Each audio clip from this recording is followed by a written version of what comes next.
When it comes to creating spaces where transgender people feel genuinely supported and respected, it's not just about getting the terminology right or putting a rainbow sticker on the door. It's about cultivating an environment of understanding, care, and active inclusivity. And honestly, it's a journey, one that starts with listening, learning, and making intentional changes to how we approach the services we offer. So let's dive into what it really takes to make that happen. First and foremost, understanding the basics is key.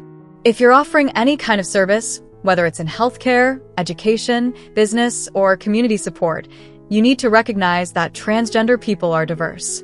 There's no one-size-fits-all narrative here. People have different experiences, identities, and needs. Some may be in the early stages of exploring their identity, while others might have been out and living authentically for years. So, step one is simple but powerful. Educate yourself. Take the time to learn about gender identities, pronouns, and the challenges that transgender people face in daily life. By doing this, you're not only equipping yourself to provide better services, but you're also showing respect for their humanity. Now, let's talk about the space you're creating. Imagine walking into a room and instantly feeling like you don't belong. That's the experience many transgender people face daily.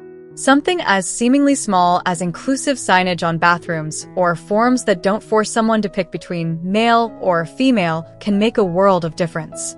Inclusive spaces send a message: we see you, we welcome you. And it's not just about physical spaces, it's about policies too. Are your anti-discrimination policies clear? Do they explicitly protect transgender individuals? If not, it's time to update them. And while we're on the subject of making spaces welcoming, let's not forget language. Words matter. Using someone's correct name and pronouns isn't just polite, it's affirming. If you're unsure of someone's pronouns, it's okay to ask respectfully, like, what pronouns do you use? And if you mess up, apologize, correct yourself, and move on. The effort you put into getting it right shows that you care. It's not about being perfect. It's about being committed to learning and doing better.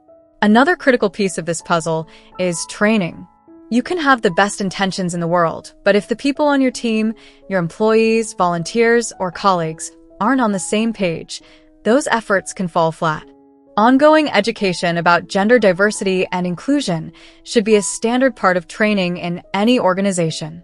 And no, this isn't a one-and-done kind of thing.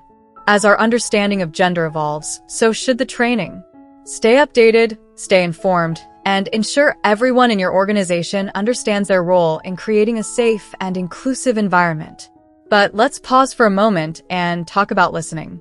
Because honestly, this might be one of the most important tips I can share. If you want to improve services for transgender people, listen to them. Really listen. Instead of assuming you know what they need, create opportunities for open dialogue. This could mean conducting surveys, hosting focus groups, or simply having one-on-one conversations. And when people share their experiences, take that feedback seriously. Use it to inform your policies, practices, and services. Another way to show support is by connecting transgender people with resources. Let's be real, navigating systems like healthcare, legal services, or even community programs can be daunting, especially for someone facing discrimination or systemic barriers. By doing your homework and knowing where to direct someone for support, you can make their experience less stressful. Whether it's pointing them to a local LGBTQ+ center, a legal aid organization, or a trans-friendly healthcare provider, being a knowledgeable ally can make all the difference. And speaking of healthcare, if you're in the medical field, this one's for you. Providing competent, compassionate care to transgender patients is absolutely essential. It's not enough to be neutral. You need to be proactive. Make sure your staff understands the basics of transgender health, from hormone therapy to mental health support. Create an environment where patients feel comfortable sharing their needs without fear of judgment. And remember, cultural humility goes a long way. You might not know everything, and that's okay.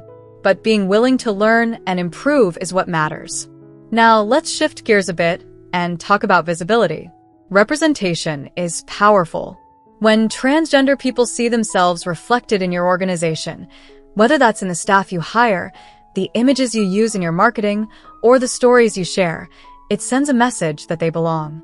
So ask yourself, Are you amplifying transgender voices? Are you creating opportunities for transgender people to be leaders and decision makers? If the answer is no, it's time to rethink how you can bring more diverse perspectives to the table. And finally, let's touch on advocacy. Improving services for transgender people isn't just about what happens inside your organization. It's about the broader impact you can have on society. Advocate for policies that protect transgender rights. Speak out against discrimination whenever you see it. Partner with organizations that are working to create a more equitable world. When you take a stand, you're not just improving your services, you're helping to build a future where everyone, regardless of their gender identity, can thrive. So, where does this leave us? Improving services for transgender people isn't just about checking boxes or following a list of tips. It's about empathy, effort, and commitment. It's about recognizing that everyone deserves dignity and respect, and then doing the work to make that a reality. Will it take time? Absolutely. Will it be worth it? Without a doubt. Because when we create spaces where transgender people feel safe, valued, and supported, we're not just improving services, we're creating a better world for all of us. Thanks for taking the time to engage with this conversation. The fact that you're here, listening, and wanting to learn means you're already on the right path.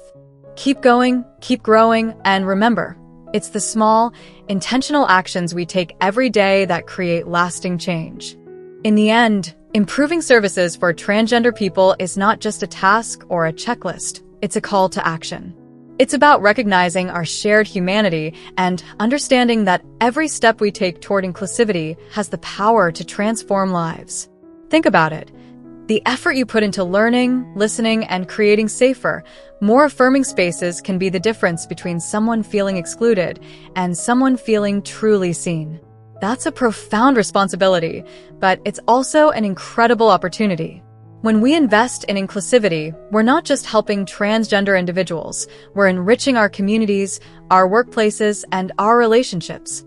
We're fostering environments where people can show up as their authentic selves, without fear or hesitation. That's a gift we should all strive to give. So, I encourage you to take what you've learned here today and put it into action. Have the conversations, implement the changes, and keep growing in your understanding. Remember, progress isn't about being perfect, it's about being present and persistent in your efforts. Every small step you take contributes to a larger ripple effect of kindness and equity. You have the power to make a real difference. Start with compassion, lead with intention, and never underestimate the impact of showing up for someone exactly as they are. Together, we can create a world where everyone, regardless of their gender identity, feels valued, respected, and empowered to thrive. Let's build that world, one step at a time. We hope you found the information helpful. We know that being transgender can be a difficult journey, and we want to do our part to make it a little bit easier. If you found this video helpful, please consider subscribing to our channel. It would mean the world to us. You can also support our work by joining our membership. This will help us continue to create content that is helpful and supportive for the community. Thank you again for watching, and we hope to see you next time.